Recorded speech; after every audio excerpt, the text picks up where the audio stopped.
Okay, real talk. I get a lot of questions and comments under my videos, but when something comes up again and again, I figured that it really is time to address it. So in today's video, I'm going to be answering some awkward questions, including, do I get these cruises for free?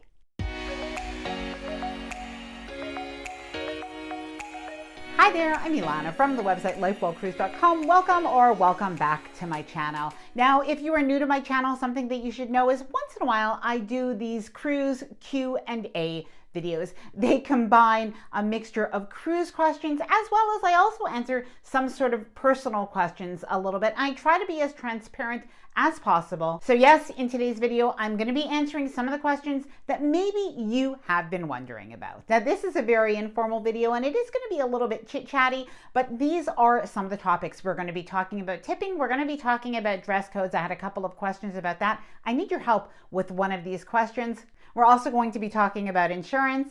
We'll talk about my favorite cruise lines. And of course, as promised, I am going to answer that question, do I get cruises for free? And other channel related questions. And this is a little bit personal, but I'm also going to be sharing my thoughts on being in the top 10 of the list of the top 50 cruise vloggers. Thank you very much for all of your support, but I'm going to share my thoughts on that as well. Now, before I get started, I did want to mention two things. If you like this video, if you find it helpful, informative, or enjoyable in any way, then please do give this video a big thumbs up and please subscribe if you haven't done so already. I would love to have you here within the Lifewell Cruise community. Let's get started.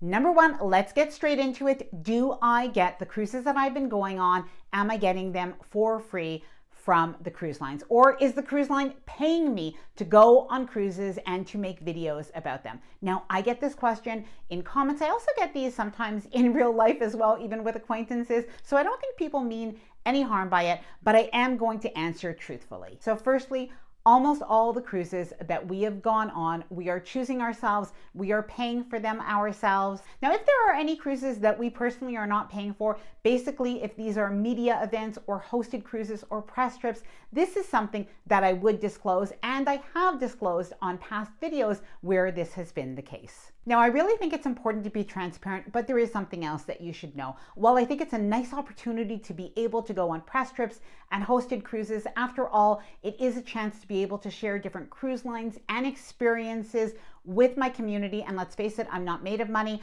So there are sometimes choices that I have to make, and I definitely think that this could be a benefit. I wouldn't work with a cruise line or brand where I would only be able to share certain content, or that I would not be able to share my honest views with you from a cruiser perspective. And while this is not often talked about, I do have a business and I do have to pay taxes on the value of any gifted items that I get. And yes, that includes cruises. So I'm actually very particular and I rarely accept gifted products. Okay, so I hope that answered your question. Let's move on to some cruise questions because I do want this video to actually be helpful. We'll also talk about some other channel related things, including Amazon. Cruise line gratuities, who do they really go to, and should you remove them and tip individually? Now, I always find that tipping is something that is very individual, but I will try to answer this question. So my understanding is that the automatic gratuities or even the prepaid gratuities, that these are split amongst the crew that either help you directly or are behind the scenes, people that you may not see. Now, I think nowadays this makes a little bit of sense because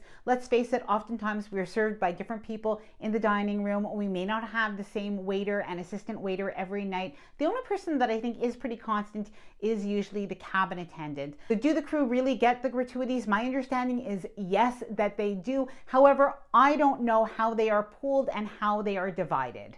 If you have any insight on that, please let me know down in the comments below. I guess if you really want to, you can tip individually to the people that have served you directly, or you may want to pay those automatic gratuities and tip a little bit extra to the people who've gone above and beyond. Have I ever done a back-to-back cruise? And if so, does the entertainment, does the food, and does the itinerary repeat? So ideally, I think if you do a back-to-back cruise, you don't want to do a back-to-back cruise that repeats the same itinerary. So I think the benefit is to be able to do two different itineraries. So for instance, Eastern Caribbean and Western Caribbean as an example. And yes, I have done a back-to-back cruise, absolutely loved it. I would recommend it. However, you're right, there are some pros and some cons. I guess a con could be that the entertainment does repeat, at least on the most part, for that second cruise. So the main production shows will repeat. You may find that some of the guest entertainers, including the comedians, that could be something that changes up. But the benefit to that could be that because you stretch out all of the entertainment in 2 weeks,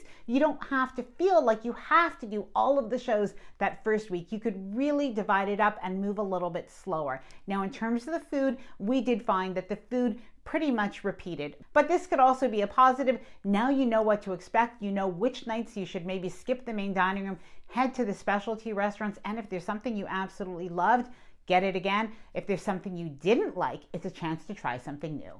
Should you book a cruise on board, or should you wait till you get home to book with your travel agent? Well, the good news is you don't have to pick and choose. You can book on board, and then that booking will be transferred automatically most of the time to your travel agent. The benefit is that you are going to be able to get that onboard booking bonus and any other promotions that they have. However, when you get home, your travel agent can help to service your booking, and at the same time, if they have a better promotion, they usually can still get you that. Now, do talk with your travel agent before your cruise if you like, and let them know on the ship as well. But from everything that I know, there's absolutely no downside to booking on board. Now, this is an interesting question. I've seen it come up before. It has to do with beverage packages, and in particular, purchasing a beverage package before your cruise. So if you bought a beverage package before your cruise, the price comes lower, like on promotion.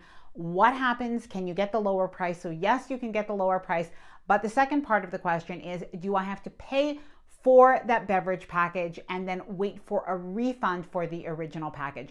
So yes, basically, at least on Royal Caribbean's website, if you do find a cheaper price, you would have to rebuy that beverage package and cancel the old one and wait for the refund to your credit card. Now, it may work differently for different cruise lines, but this is how I have seen it work on Royal Caribbean. Cruise travel insurance, and who do I recommend? Now, the truth is that everybody's travel insurance needs are different, and it would be great if I could just give out advice and say what is the best travel insurance company, but depending on where you live, what your own needs are, pre-existing conditions, age, etc., there could be various factors, and I would never want to steer you wrong.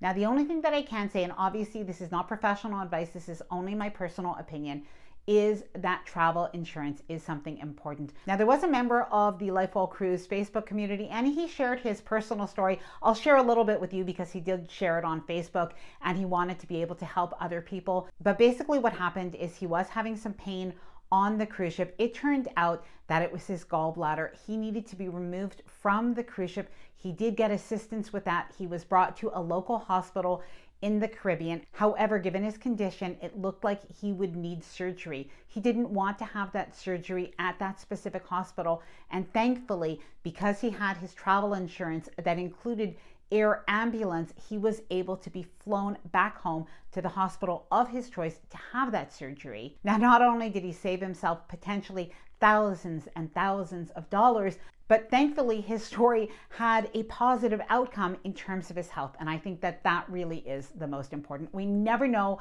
when something happens. We don't plan on any medical emergencies, but that is why you have travel insurance. When you do need it, it is there.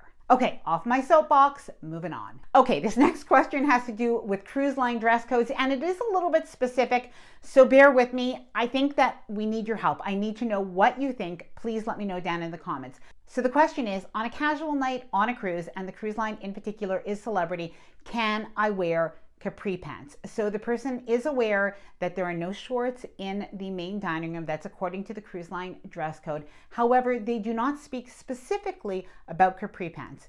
Pants and jeans are fine, as are dresses, but are capri pants allowed in the evening time in the main dining room?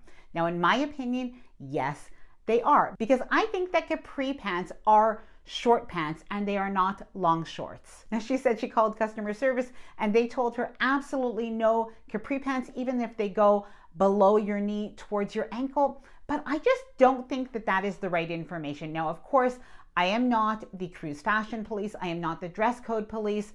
So maybe I'm wrong about this, but please let me know down in the comments below. Let's help her out. If you've seen people, or if you've worn capri pants in the main dining room, please let her know what you think she should do. Okay, so I have one more cruise question to answer, and then I'm going to move more into the channel and I guess the personal questions. and comments.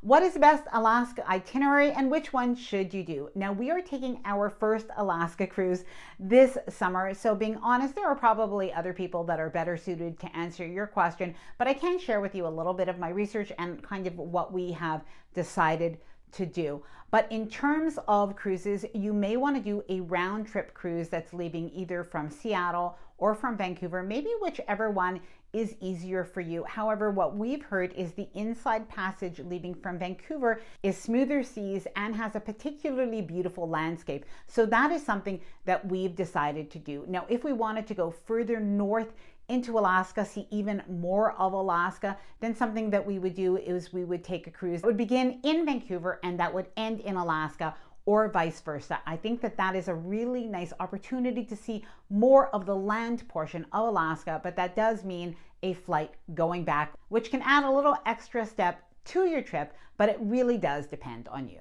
Okay, so now let's get back to some real talk. This is going to be personal as well as about the channel. So what are our favorite cruise lines and what do we have coming up? So I have shared before our favorite cruise lines, the cruise lines that just seem to fit us really well right now are Princess, Celebrity. We also really liked Holland America. There are other cruise lines that we cruise on occasionally as well. And there are other cruise lines that I am going to be trying because as a cruise YouTube channel, I really have developed a curiosity as I've learned about other cruise lines. And I want to be able to share that with you. So we do have a cruise on Virgin's Valiant Lady that is coming up in the month of March. And of course, there are other cruise ships and cruise lines and itineraries that we do have planned that will be coming up within the next year, but I'll share that with you in a future video. Now, getting back to a bit of an awkward question is how do you make money on YouTube and why are you sharing or promoting Amazon products? So one of the ways that I make money on my channel, in addition to the ads that you see whenever you watch YouTube videos, but one of the ways is because I am an Amazon affiliate. And basically what that means is if you purchase any of the items that I share through my links, then I will earn a small commission.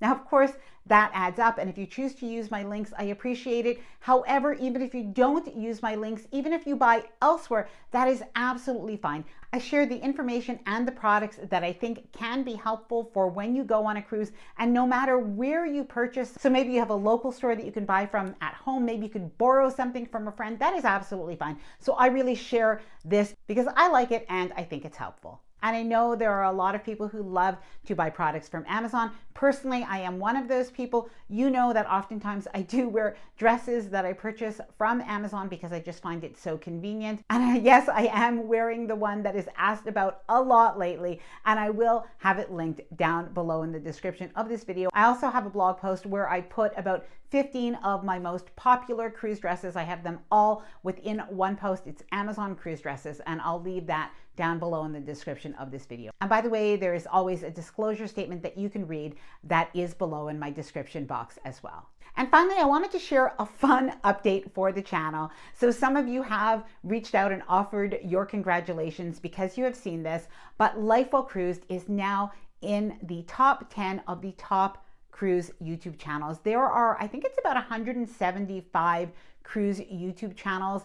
And Gary from Tips for Travelers, he compiles a list. I know this is a lot of hard work, and he keeps this ongoing list that he updates a few times a year of the different cruise YouTube channels. And I think in particular, he focuses on that top 50. Now, I'm very grateful for the growth of my channel, the fact that we've surpassed 100,000 subscribers.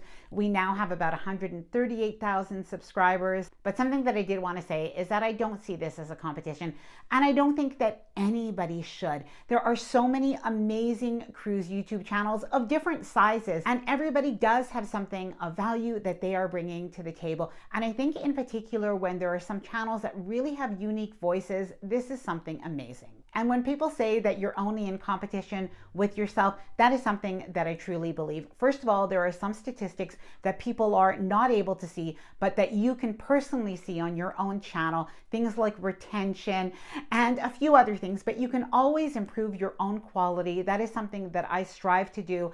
And I have been working on improving my video quality myself and along with my team. And by the way, if you're wondering who my team is, that is my husband and my son, but they're really integral to the channel. And I try to think of creative and fun ways to share cruise information with you. I know this can sound a little bit corny, but sometimes doing this job can get a little bit stressful. So whenever I feel like I am putting maybe some pressures on myself that I don't need to, I just really remember, and I try to do this every day, I remember how happy and grateful I am to be able to be doing this for a living and sharing my love of cruising with you. I know how fortunate I've been, and I thank you so much for your support, your likes, your shares, your continuous comments. Thank you. Well, I hope you enjoyed this little video and that I answered some of the questions that you may have. If you have any additional questions, or actually, if you'd like us to do this live instead, I would like to do that, but I'm struggling a little bit with when would be the best time. So let me know, please, if you would like to do Q&As maybe once a month or so. If you'd like to do them live, please let me know down in the comments below. If you enjoyed this video, please do give it a big thumbs up. I really do appreciate it. And please subscribe to the channel if you haven't done so already. I so appreciate it. Bye for now, and happy cruising.